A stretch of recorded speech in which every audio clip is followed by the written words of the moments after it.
Ghosted, the brand new Chris Evans and Ana de Armas film, which is also a Apple TV Plus exclusive. Now, when this film got announced, or not announced, but when the trailers came out, I was like everyone else was poo-pooing it. Everyone was like, this movie sucks. I don't know why. But this looks dumb. This looks horrible. There's no... And I'm watching this trailer. I'm like, what are you talking about? This looks like a fun time. I think the premise and how we get there is quite ridiculous. Like, I will have you. But the whole... it's True Lies. It's, it's the whole thing of like... I didn't realize that the girlfriend was a spy, which is the story. You got Chris Evans' character named Cole. He meets this girl named Swanson, Emma Davis' character. And the two of them get along. They have like the 24-hour date. They just can't stop talking for like a whole day. And they're one of those people that, like, the chemistry is, and the sexual tension's kind of there when they start arguing and start bickering each other. Like, the chemistry is mostly there when they start bickering. And they get along, all that kind of stuff. But Cole's a bit needy, and he's one of these people who's, like, if you don't answer his text message, like, I don't know, in 2 hours, he's going to be like, yeah, babe, is everything okay? I hope you're fine. Babe, I love you. I love you. Like, he's like very a needy person, but she's not replying, and the family's like, I don't know. And by the way, I love the sister character. The sister character is so blunt, and be like, no, Cole, do not do this because it's gonna make you look like a creep. Like, seriously, you took a picture of you two, or at least you're awake, but she's sleeping in your arms. It's not adorable. It's not romantic. It's creepy. What the fuck? It's that type of. He's a bit of that hopeless romantic, but he's very needy and all that kind of stuff. But they're like, maybe she's ghosting you. But then he realizes she's in London. So I'll do a big romantic thing. I'll pretend this is a John Hughes movie. I'll go and do a big massive gesture. Here's a cactus. The cactus has a storyline of itself. Like, the cactus itself is like a Batarang. It's always there. It's like MacGyver's pocket knife. It's always there. It's always useful to some degree. But when he's in London, he finds out that she's a spy. And it is it's kind of like if True Lies, that like the third act of True Lies, where James Lee Curtis's character finds out that Arnold Schwarzenegger's character is a spy. It's kind of like, what if that whole third act was just like was a whole movie. And I'm watching the most of it. I'm watching when the spy stuff is happening, because naturally, one of the reasons I was looking forward to this movie is, well, you got Chris Evans, you got Emma Davis. It's directed by Dexter Fletcher, who directed Rocketman, and he. And also The Offer, which is the Paramount Plus show, which is about the making of The Godfather and all that kind of stuff. But also, I'm a sucker of the spy genre. I love Kingsman, at least the first one. Huge James Bond fan, which everyone says, no shit, Sherlock.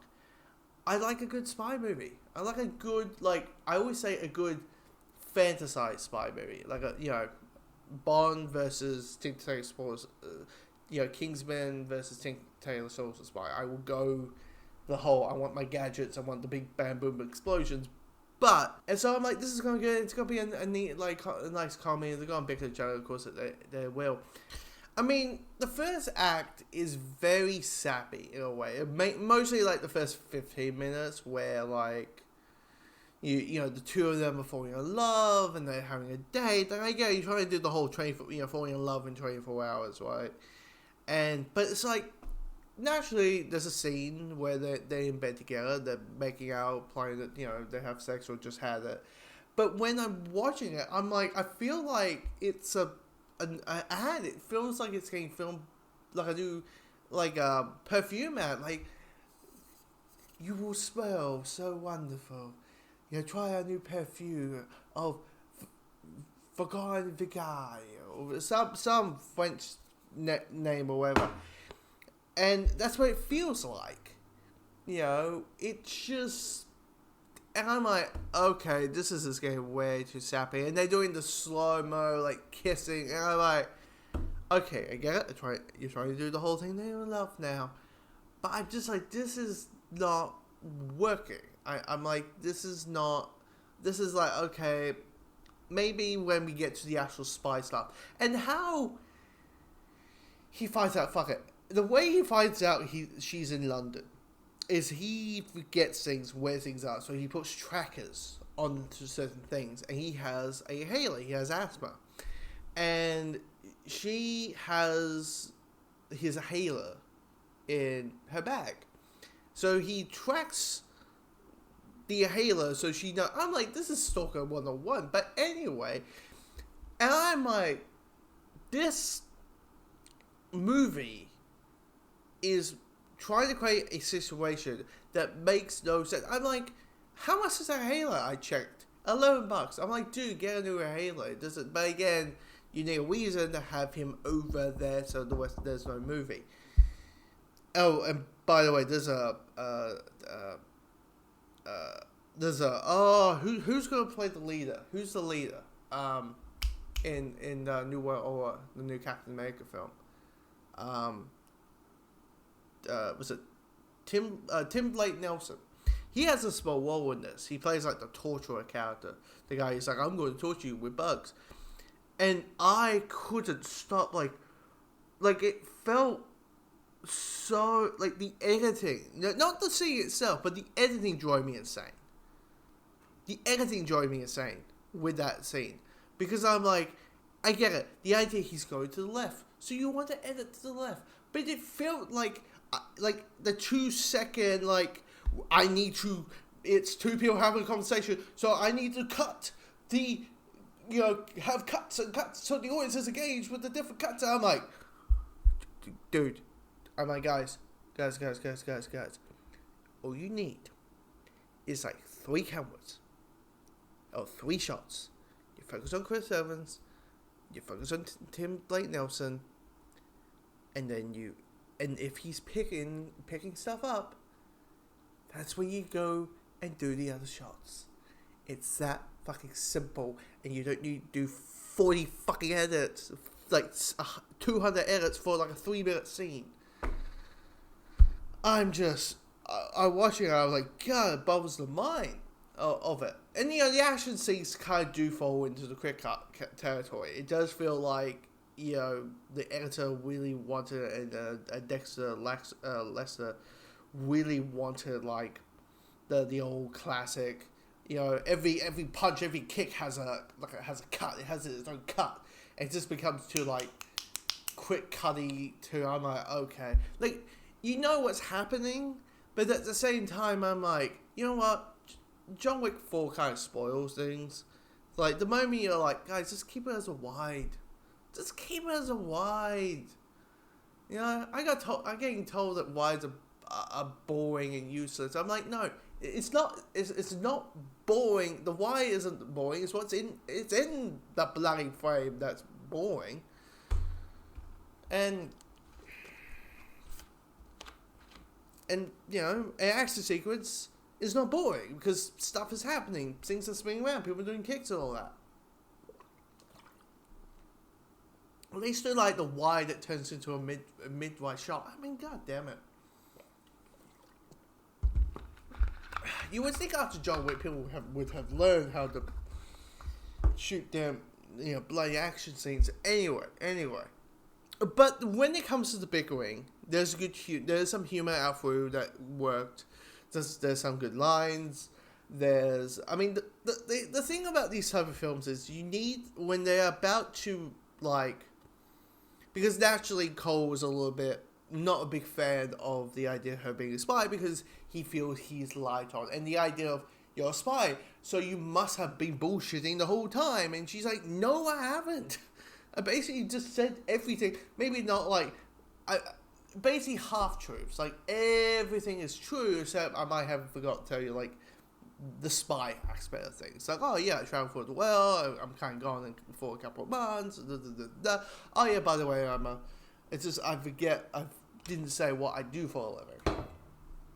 That's the only thing. So I'm like, so he's like bickering and saying, fuck you, and and she's kind of doing the same thing. Oh my god, I can't stand your ass, dude. And there's a couple of scenes that are general laughs and general stuff. The cameo thing, there's a couple cameos. Spoiler it, Ryan Reynolds is in it, because the screenwriters are the Deadpool wires, and that scene just felt like unnecessary. But the other ones were basically the Captain America's show up, Anthony Mackie and Sebastian Stan show up.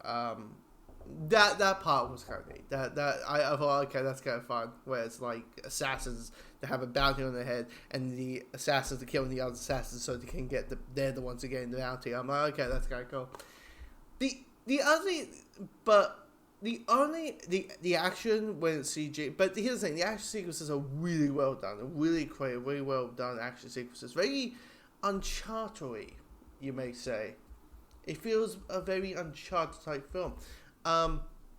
Anyway, the other thing, the only other play I have with this film, and then the rest is pretty good, because the performances are really well put together, all that, is, because did I enjoy the film? Yes, I enjoyed it. It's a fun time, and it might be a film that you might just watch for, like, hey, nothing's on the streaming services or free to TV, I'll just slap it on. The only thing that really, like, oh, this doesn't work, is things about this movie. Movies like this, where you have a couple of bickers for the majority of it, and then they become an item at the end. You have to have this kind of slow regression towards it. And I felt like when they are a couple, they are an item now, it doesn't feel earned. It just felt like, okay, they just decided, like, hey, we're girlfriend and boyfriend now. And it's just like, okay, it's just didn't. But and also somehow, if you're a farmer, you're able to fight. Somehow, if you're a farmer, you're able to throw some punches and fight. That I mean, apparently, unless I miss. I only seen the episode, the movie once, so I might have missed a piece of dialogue. But somehow, if you're a farmer, like Chris Evans, like Cole is, like Chris Evans' character is, you are able to go toe to toe with these gunmen and fighting steels and all that kind of stuff. That's kind of funny.